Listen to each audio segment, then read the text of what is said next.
سوچیں، زمین پر ایک ایسا صندوق جسے جب فرشتے اٹھاتے تھے تو آسمان سے سکون اتر آتا تھا، لیکن جب انسان نے اس صندوق کی بے ادبی کی تو شہر کے شہر تباہ ہو گئے۔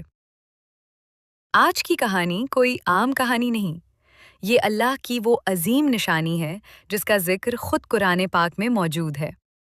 اس مقدس صندوق کا نام ہے تابوت سکینہ۔ ویڈیو آخر تک ضرور دیکھیے گا کیونکہ آخری حصہ آپ کے دل کو ہلا دے گا۔ بنی اسرائیل ایک وقت اللہ کی سب سے پسندیدہ قوم تھی۔ ان کے پاس انبیاء تھے، معجزے تھے اور اللہ کی مدد ان کے ساتھ تھی۔ جب بھی وہ جنگ کے لیے نکلتے، ان کے ساتھ ہوتا تھا ایک مقدس صندوق۔ اسی صندوق کو کہا جاتا تھا تابوت سکینہ۔ تابوت سکینہ کوئی عام صندوق نہیں تھا۔ اس کے اندر موجود تھیں حضرت موسیٰ علیہ السلام کی لاٹھی، تورات کے مقدس اجزاء اور حضرت ہارون علیہ السلام کی نشانیاں۔ قرآن فرماتا ہے، اس میں تمہارے رب کی طرف سے سکون ہے۔ یعنی یہ صندوق صرف لکڑی اور سونے کا ڈبہ نہیں تھا، یہ دلوں کو سکون دینے والی اللہ کی نشانی تھا۔ لیکن اصل راز ابھی باقی ہے۔ اس تابوت کو انسان نہیں اٹھاتے تھے، اسے فرشتے اٹھایا کرتے تھے۔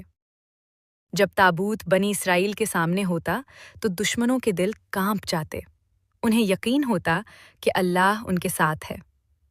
لیکن جب نافرمانی عام ہو جائے تو اللہ اپنی نشانی بھی واپس لے لیتا ہے۔ پھر وہ دن آیا جب بنی اسرائیل گناہوں میں ڈوب گئے، اللہ کے احکام بھلا دیے گئے۔ نتیجہ یہ نکلا کہ ایک جنگ میں تابوت سکینہ دشمن کے ہاتھ لگ گیا۔ اس دن بنی اسرائیل صرف جنگ نہیں ہارے تھے، انہوں نے اپنا سکون بھی کھو دیا تھا۔ جس قوم نے تابوت چھینا، انہوں نے سمجھا یہ ان کی فتح ہے، لیکن پھر ایسا کچھ ہوا جس کا انہوں نے کبھی تصور بھی نہیں کیا تھا۔ شہروں میں بزنسیں پھیلنے لگیں، لوگ اچانک مرنے لگے، ہر طرف خوف چھا گیا۔ جہاں تابوت رکھا جاتا وہاں سکون نہیں، تباہی ہوتی۔ آخرکار وہ چیخ اٹھے، اس صندوق کو یہاں سے نکال دو۔ دشمنوں نے تابوت کو ایک بیل گاڑی پہ رکھ دیا، نہ کوئی چلانے والا، نہ کوئی راستہ دکھانے والا۔ پھر اللہ کے حکم سے بیل خود چل پڑے۔ یہ اللہ کا کھلا معجزہ تھا۔ فرشتے تابوت سکینہ کو واپس بنی اسرائیل کے پاس لے آئے۔ یہ ان کے لیے اللہ کی طرف سے ایک واضح نشانی تھی۔ اسی کے بعد اللہ نے طالوت کو بادشاہ مقرر فرمایا۔